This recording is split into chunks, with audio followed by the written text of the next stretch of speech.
Jai Sitaram. Ayodhya Ch, Chapter 10. In the previous section, we saw how Dasaratha understood that Kaikeyi is not in her chamber and she has gone off to the chamber of wrath. He sees how Kaikeyi is now lying about on the ground in soiled clothes and he is not able to bear it. And let us continue with the discussions of how he entreats Kaikeyi to get up and tell him, and so that he can figure out a way to solve her problems.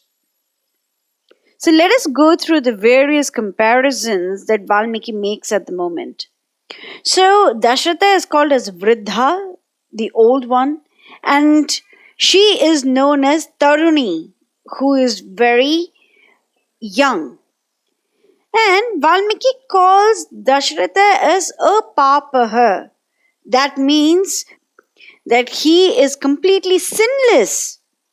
Whereas Kaikeyi is known as Papa Sankalpam. That means that she has the desire to sin. And Kaikeyi is known as Dasaratha's Pranapya Api Gariyasim. That means that Dasaratha loves her more than he loves his own life. So this is a very beautiful distinction between the characteristics of Dasaratha and Kaikeyi. Dasaratha is old, Kaikeyi is young. Dasaratha is apapaha, Kaikeyi is papa sankalpam. And Dasaratha loves Kaikeyi more than his own life, whereas Kaikeyi knows that he cannot live without Rama and he loves Rama more than his own life, and Kaikeyi wants to ensure that that very Rama, who is the root cause of Dasaratha's life, is the one who is going to be sent away. So she doesn't love even her own husband, who loves her more than he loves his own life. So this particular wonderful king sees his young wife on the ground, Dadarsha Dharini Tale, on the ground. How? It is Latam Iva, like a creeper, Vinishkritam, which is completely uprooted. So tender and so fragile she looked that she was like a creeper who was completely uprooted. Or Devatam Iva, like an angel who's patitam, who just fell off. Or like a kinnari Iva, like a kinnara woman, or who was nirdhutam, who was just thrown down.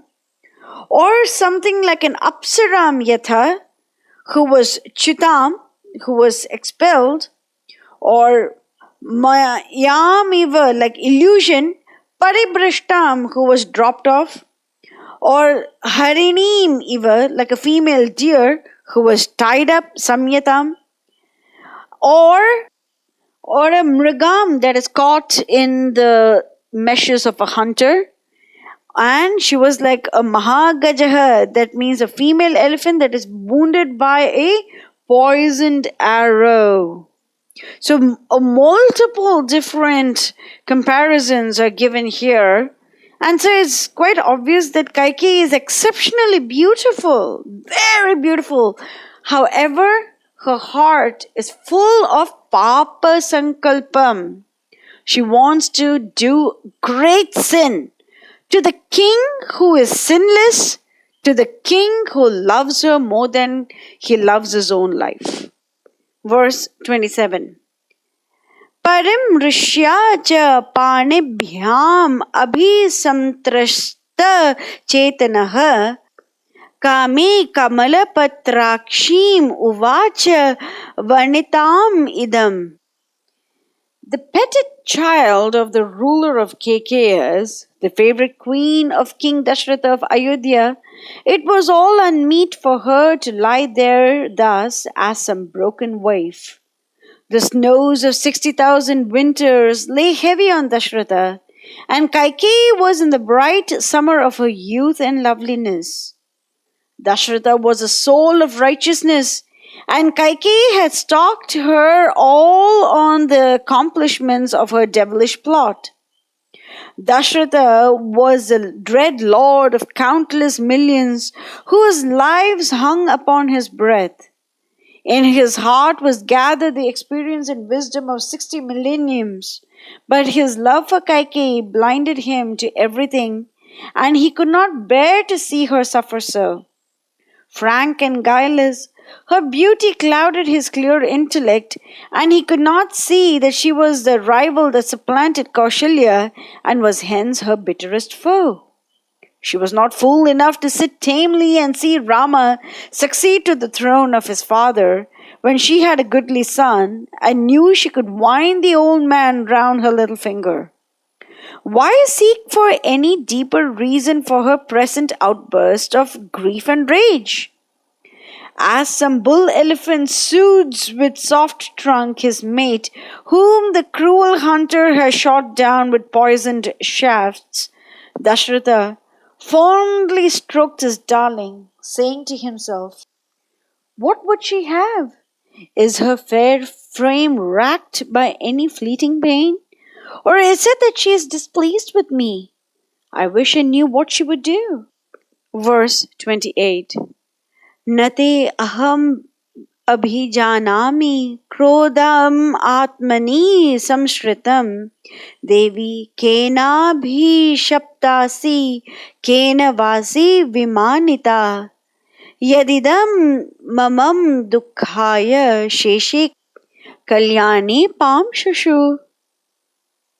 O light of my eyes, he cried, I know not any reason why I should fall under your displeasure.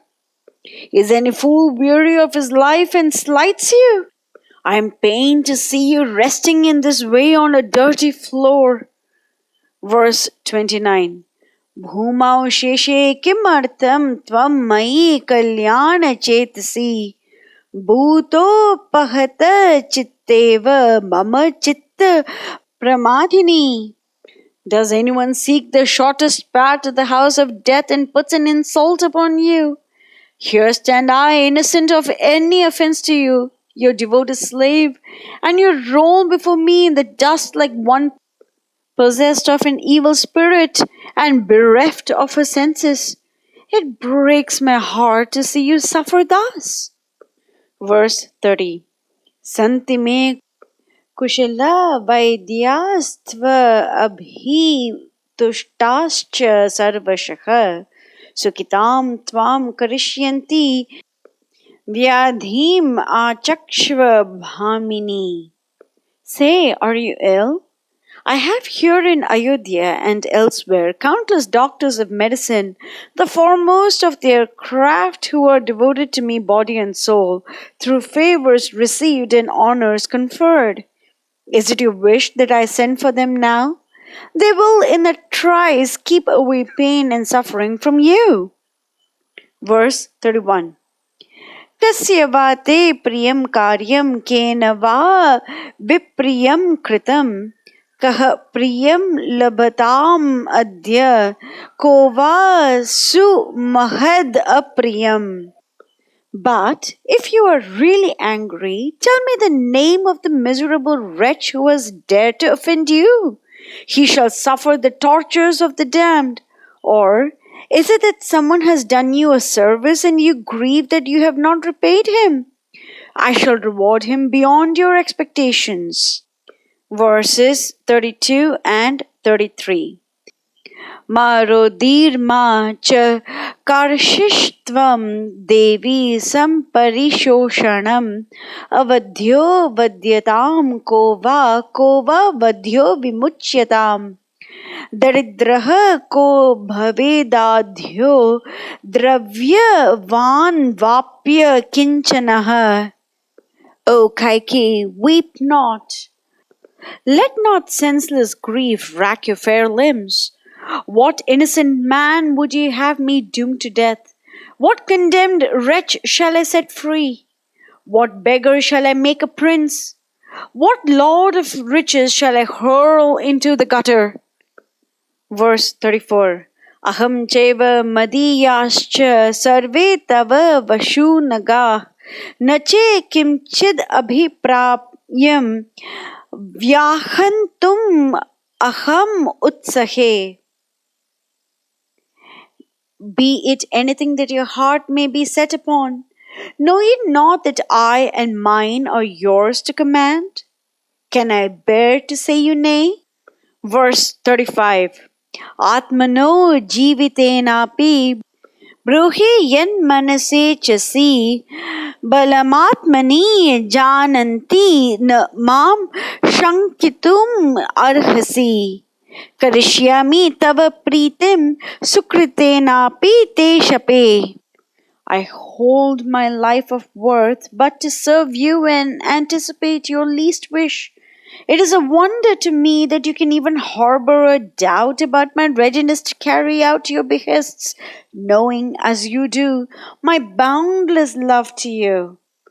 You know better than others the extent of my power, energy, strength, and wealth, and yet I see you doubt my sincerity and ability to give you whatever you may wish for.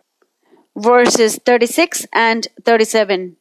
Yavad avarta te chakram tavati me vasundara प्राचीनाः Sindhu सौवीराः Saurashtra दक्षिणापतः वंगांग Magadh मत्स्याः समृद्धाः काशीकोशलाः. This broad earth of mine to command as far as the chariot of the sun courses. Gold, silver, gems, pearls, kine, corn, horses, elephants, shawls, and warps from Sindhu, Sovir, Saurashtra, Ang, Vang, Magad, Matsya, Kashi, Koshal, east and south. What will you have? Verse 38. तत्र जातं बहुद्रव्यं धनधान्यमजाविकं ततो वृणीष्व Kaikeyi यद्यत्वं मनसेच्छसि. In those countries, gold and grain, sheep, goats, and all types of food are produced. What would you like to acquire? Verse 39. किमायासेन ते भीरु उत्तिष्ठोत्तिष्ठ शोभने तत्त्वं मे ब्रूहि कैकेयी यतस्ते भयमागतं तत्ते व्यपनयिष्यामि निहरम् इवं रश्मिवान्. Nay, give full reins to your desires. Alas, that you should so soil your shapely limbs, rolling in the dust and dirt. What do you fear? Tell me truly, I will not fail to remove it, even as the rising sun burns up the morning dew. And I swear it on the merit I have laid by till now. Verse 40. ततोक्त सा समास्वस्त वक्तुकामा तदप्रियं परिपीडयितुं भूयो भर्तारम् उपचक्रमे. Consoled somewhat by his promises, Kaikeyi resolved to pierce his loving heart with cruel words and set about to bind him by dreadful oaths. This is the conclusion of the 10th chapter of Ayodhya Kand. In the next chapter, we are going to see how Kaikeyi demands these two boons. These are exceptionally cruel way in which she demands these two boons. And we have seen the loving heart of Dasaratha. We have seen how he is willing to transgress so many things just to make sure that his wife is no longer feeling the way she is. Does he have to make a poor person rich or a rich person poor? Is she sick? There are so many different things that he asks her. He mentions that she can take anything that he has. But alas, all she wants is everything.